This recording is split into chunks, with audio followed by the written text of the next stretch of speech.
Assalamualaikum warahmatullahi wabarakatuh. Teman-teman, jumpa kembali dengan Enjoy Channel, channel yang membahas berita teraktual, terhangat, dan sedang menjadi perbincangan publik. Pada video kali ini kita akan membahas mengenai pidato yang kemarin disampaikan Pak Anies Baswedan di Milad PKS. Ada beberapa kritikan yang disampaikan Pak Anies Baswedan kepada penguasa.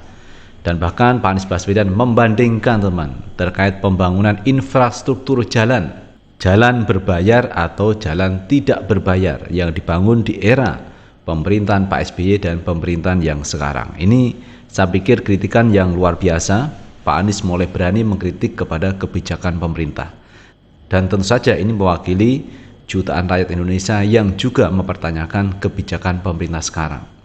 Dan saya pikir ini wajar teman, wajar karena Pak Anies sebagai calon presiden tentu saja harus mengkritisi kebijakan di era sekarang dan membandingkan juga di era Pak SBY.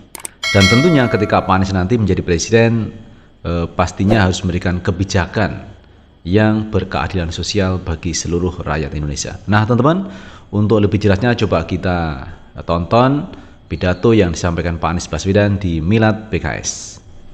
Kalau kita bicara infrastruktur, tadi sudah disampaikan juga, alhamdulillah kita lihat banyak pembangunan infrastruktur besar di zaman pemerintahan sekarang ini. Kita ambil contoh pembangunan jalan, tadi juga disampaikan pembangunan jalan. Media, ada tim jurnalis dari media Kata Data, ini mengumpulkan datanya. Izinkan saya kutip di sini. Pemerintahan kali ini berhasil membangun jalan tol terpanjang dibandingkan periode-periode sebelumnya.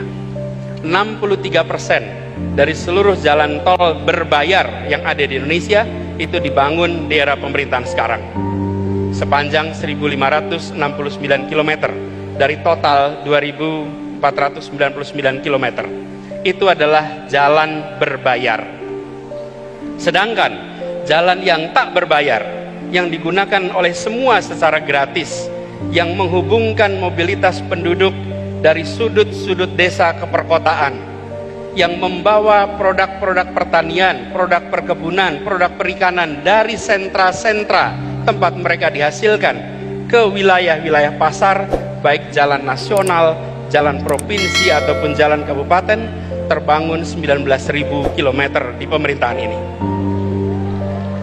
Kalau coba saya bandingkan dengan pemerintahan 10 tahun yang lalu, di zaman Presiden Pak SBY, jalan tak berbayar yang dibangun adalah sepanjang 144.000 atau 7,5 kali lipat. Bila dibandingkan dengan jalan nasional, di pemerintahan ini membangun jalan nasional sepanjang 590 km. Di era 10 tahun sebelumnya 11.800 km. 20 kali lipat. Kita belum bicara mutu, kita belum bicara standar dan lain-lain. Kita bicara panjangnya.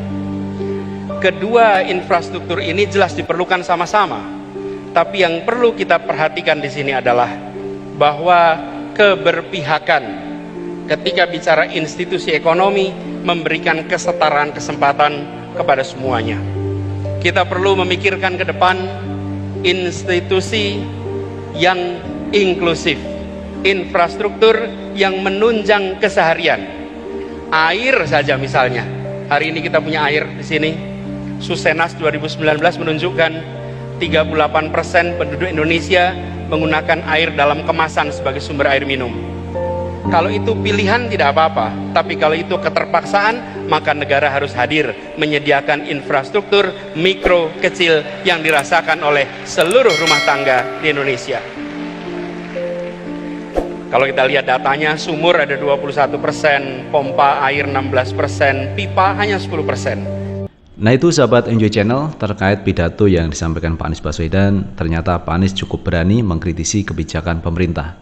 Dan ini cukup bagus teman-teman, karena sesuai dengan aspirasi juga dari kelompok oposisi atau warga masyarakat yang ini berseberangan dengan kebijakan Pak Jokowi. Nah terkait itu semua teman-teman, ini juga ada pernyataan yang disampaikan Pak Anies Baswedan bahwa 2024 ini akan bisa mengulang kesuksesan di 2017. Karena di 2017 kemarin Pak Anies ini menang di Pilgub DKI Jakarta. dan harapannya ini mengulang keberhasilan di 2024. Nah teman-teman, untuk lebih jelasnya coba kita baca beritanya. Kita ambil berita dari CNN Nasional. Anies mengatakan insya Allah kebahagiaan ikhtiar 2017 terulang di 2024. Calon Presiden dari Partai Nasional Demokrat Nasdem Anies Baswedan berharap kesuksesan pemilihan Gubernur Pilgub DKI 2017 terulang pada pemilihan Presiden Pilpres 2024. Insya Allah kebahagiaan atas ikhtiar di 2017 akan terulang di 2024 nanti, kata Anies dalam acara puncak milad ke-21 PKS yang digelar di Istora Senayan Jakarta Sabtu 20 Mei 2023. Anies Baswedan berduet dengan Sandiaga Uno pada pemilihan Gubernur DKI 2017.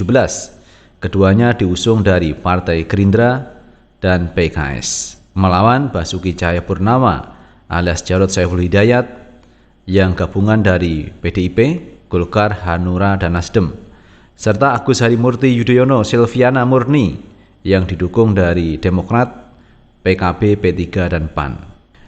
Anies Sandiaga Uno lalu muncul sebagai pemenang usai melalui pemilihan 2 putaran. Keduanya menang dengan persentase 57,96% pada putaran kedua melawan Jarod Saiful Hidayat 42,04%. Pada Pilpres 2024, Anies justru diusung oleh Nasional Demokrat Nasdem sebagai calon presiden. Selain Nasdem, PKS, dan Demokrat juga telah menyatakan dukungan kepada mantan rektor Universitas Paramadina tersebut. Anies mengakui dirinya memiliki utang kepada rakyat yang memberikan amanat. Anies mengatakan siap beradu gagasan, adu rekam jejak pada Pilpres 2024 nanti. Politikus berusia 54 tahun itu juga mengklaim janjinya telah tuntas kepada warga DKI Jakarta. Kalau tantangannya lari, saya kalah deh, tapi kalau adu gagasan, adu rekam jejak, saya siap.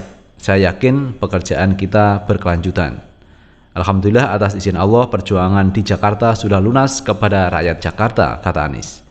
Terkait peran PKS, Anies menyebutnya sebagai partai umat yang menjadi representasi dari segmen terbesar dari pemeluk agama. Karena itu menurut Anies kita harus mengayomi mengambil peran besar untuk perubahan bangsa ini. Kita ajak umat untuk dorong perubahan. Bila umat berubah, bangsa berubah, umat maju, bangsa menjadi maju, kata dia. Nah itu sahabat Enjoy Channel terkait pidato yang disampaikan Pak Anies Baswedan yang memberikan harapan besar. Karena Pak Anies menyatakan bahwa insya Allah kebahagiaan ikhtiar 2017 akan terulang di 2024. Itu artinya Pak Anies optimis untuk bisa memenangkan di gelaran Pilpres 2024. Karena Pak Anies tentu saja sudah punya pengalaman politik juga ketika beliau menjadi kepala daerah atau gubernur DKI Jakarta. Yang persaingannya pada waktu itu cukup ketat, cukup keras juga, melawan Basuki Cahayapurnama, kemudian melawan Agus Harimurti Yudhoyono. Ini sesuatu yang luar biasa. Dan menariknya teman ya, ketika banyak partai-partai yang mendukung Ahok pada waktu itu, justru Pak Anies yang menang.